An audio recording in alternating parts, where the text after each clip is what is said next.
گھر والے حضور کے پھپھیرے بھائی حضرت زبیر یہاں پر نہیں ہیں، ان کی حمایت لو، ان سے پوچھو، ان سے مشورہ لو۔ اللہ اکبر، ان کا حق بنتا ہے۔ پہلے بلایا گیا حضرت زبیر رضی اللہ تعالیٰ عنہ کو، حضرت زبیر رضی اللہ تعالیٰ عنہ سے پوچھا گیا، ہم تمام لوگوں نے مل کر حضرت ابو بکر کو خلیفہ چن لیا۔ حضرت زبیر کا جواب سنیے کہ صحیح کیا، حضرت ابو بکر سے بڑھیا کوئی ہے ہی نہیں، میں اس کی تائید کرتا ہوں، میں اس کی بیعت لیتا ہوں۔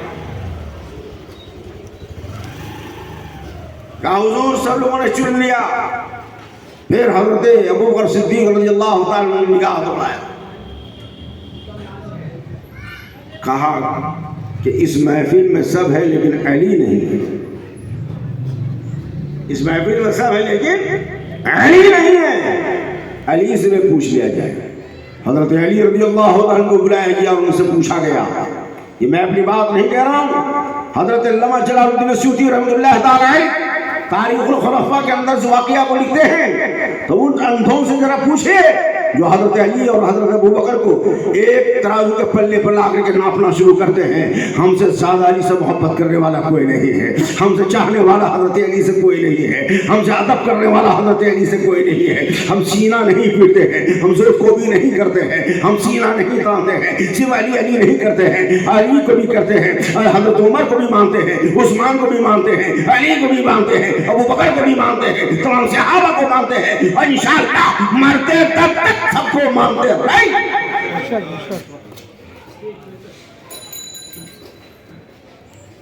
حضرت علی رضی اللہ تعالیٰ کو کھوج کر لایا گیا، سنایا گیا، تو حضرت علی نے جواب دیا کہ بہت اچھا کیا،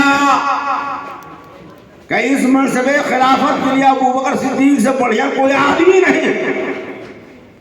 حق تلفی کہاں ہوئی؟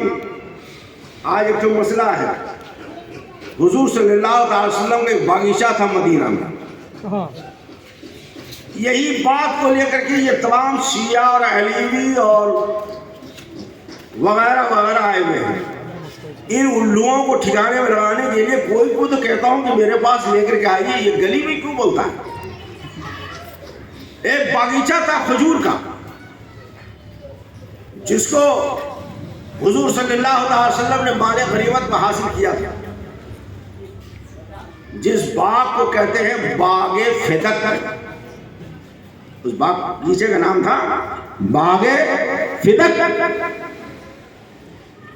تو جس کا ہوگا اس کا وارث کو ملنا چاہیے، ہے نا، اس کا وارث کو ملنا چاہیے۔ تو حضور صلی اللہ علیہ وسلم کو مال غنیمت میں ملا، لیکن پہلی بات تو یہ ہے کہ جتنے بھی انبیاء کرام ہیں، اس انبیاء کا زمین کا وارث کوئی نہیں ہے، علم کا وارث ہے، زمین کا وارث کوئی نہیں۔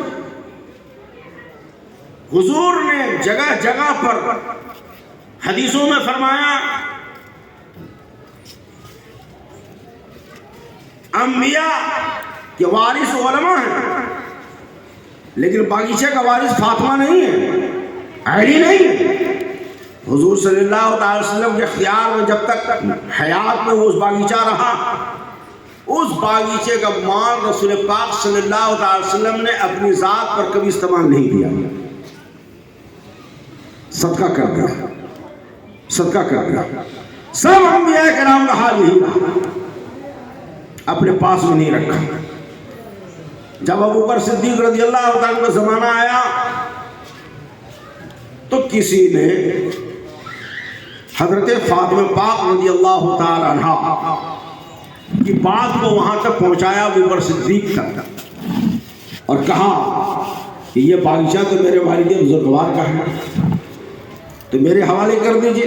علی نے اعتراض نہیں کیا، حضرت علی نے اعتراض نہیں کیا، تو حضرت ابو بکر صدیق نے فاطمہ سے کہا، اے نبی کی بیٹی، یہ تمہارا مال تمہارے باپ ہی کا ہے، میرا نہیں ہے، لیکن حضور صلی اللہ علیہ وسلم اس کو سب دن لوگوں میں تقسیم کیا ہے، انبیاء کا زمین کا وارث کوئی نہیں نہیں ہوتا ہے, انبیاء کے علم کا وارث ہوتا ہے. اگر آپ کا ہوتا ہے تو آپ لے لیجیے, ہمیں کوئی اعتراض نہیں ہے, ہمیں کوئی رکاوٹ نہیں ہے, ہمیں کوئی منع نہیں ہے. لیکن آج باب فدق کو لے کر کے علماء لوگوں کو گمراہ کر رہے ہیں, نوجوانوں کو گمراہ کر رہے ہیں, نوجوانوں کو بہکا رہے ہیں. اس لیے نوجوانوں کو آگاہ ہونا چاہیے, ہوشیار ہونا چاہیے, اور یہ عقیدہ رکھنا چاہیے کہ آدم علیہ السلام سے لے کر حضرت عیسیٰ علیہ السلام تک تمام انبیاء کرام کی ہسٹری اٹھا کر کے دیکھیے, کوئی بھی انبیاء اپنی وراثت میں زمین کو اولاد کے لیے نہیں چھوڑا ہے, بلکہ جو بھی چیزیں آئی ہیں سب کو پہلے انہوں نے صدقہ کر دیا ہے. اس لیے رسول پاک صلی اللہ علیہ وسلم اپنے حیاتی میں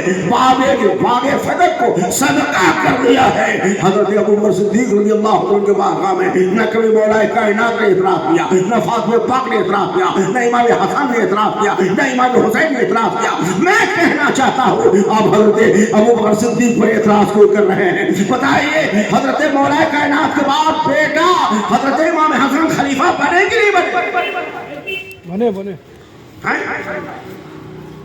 آج جیسے مودی ہے اقتدار میں آ گیا ہے, سنبھل کی جامع مسجد پر اعتراض کر دیا, بابری مسجد کو گرا دیا, جانی مسجد پر اعتراض کر دیا, اجمیر شریف پہ اعتراض کر دیا. آج پاور میں ہے. جب پردھان منتری ہے تو پاور میں ہے. مسلمان مارے گئے کوئی بات نہیں ہے, پاور میں ہے. سپریم کورٹ کا وکیل ہو, مجسٹریٹ کو, جج کو خریدے ہوا ہے, پاور میں ہے. میں پوچھنا چاہتا ہوں ابو بکر صدیق پر اعتراض کرنے والوں سے, اگر آپ ابو بکر صدیق پر باغ فتح کو معاملہ کو لے کر کے اعتراض کر رہے ہیں, سوال کر رہے ہیں, حق تلفی کیا ہے اور نبی کے بیٹی کا حق مارا ہے, تو ابو بکر صدیق کے زمانے سے لے کر حضرت علی تک کا معاملہ اٹھائیے, عثمان غنی تک کا معاملہ اٹھائیے. چلو حضرت علی کا تو زمانہ آیا تو اپنی چیز لے لیتے, اپنا باغیچہ لے لیتے. حضرت علی کے بعد ان کا بیٹا حضرت امام حسن آئے, کہتے کہ میرا نانا کی چیز ہم لے لیتے. ہوتا کہ نہیں ہوتا؟ آج جنگی یہ تو باڑی ہے, یہ باڑی بننے سے پہلے پروموٹر سے ایگریمنٹ ہو گیا, لیکن خضرپور سے بہن آ گئی, ہم اس کے حقدار ہیں. رائے بازار سے بہن آ گئی, ہم اس کے حقدار ہیں. وہاں سے ناتیہ کیا, ہم اس کا حقدار ہیں. ہے کہ نہیں ہے؟ بولیے. جب ایسا ہے تو ان سے پوچھو کہ حضرت علی جس کی شان میں گستاخی کرتا ہے, ابو بکر کی صدیق کی شان میں گستاخی کرتا ہے, کہ جب ایسا معاملہ ہے جو اعتراف تم ابو بکر صدیق کے لیے کر رہے ہو کہ باغ فدق کو انہوں نے چھینا ہے, فاطمہ کو نہیں دیا ہے, تو حضرت عمر کا زمانہ آیا, عثمان کا زمانہ آیا, تو علی پاک کا بھی زمانہ آیا, تو علی اپنے زمانے میں کیوں نہیں لیا؟ حضرت امام حسن کا زمانہ آیا, انہوں نے اعتراف کیوں نہیں لیا کہ یہ میرا نانا کا باغیچہ ہے؟ پتا یہ چلا کہ علی جانتے تھے کہ نبی کا زمین کا وارث دنیا میں کوئی نہیں ہوا ہے قیامت تک. کیا بات ہے. اس لیے گمراہ سب ہیں, لوگوں کے ایمان کو تباہ کر رہے ہیں یہ لوگ. ابو بکر صدیق جس کے شان میں رسول پاک نے فرمایا دنیا میں کوئی ایسا آدمی نہیں ہے جس کا میرے اوپر میں کوئی احسان ہو, ایک سوائے ابو بکر کا جو قیامت میں چکا ہوں. اس مرد کے بارے میں آپ آواز اٹھا رہے ہیں.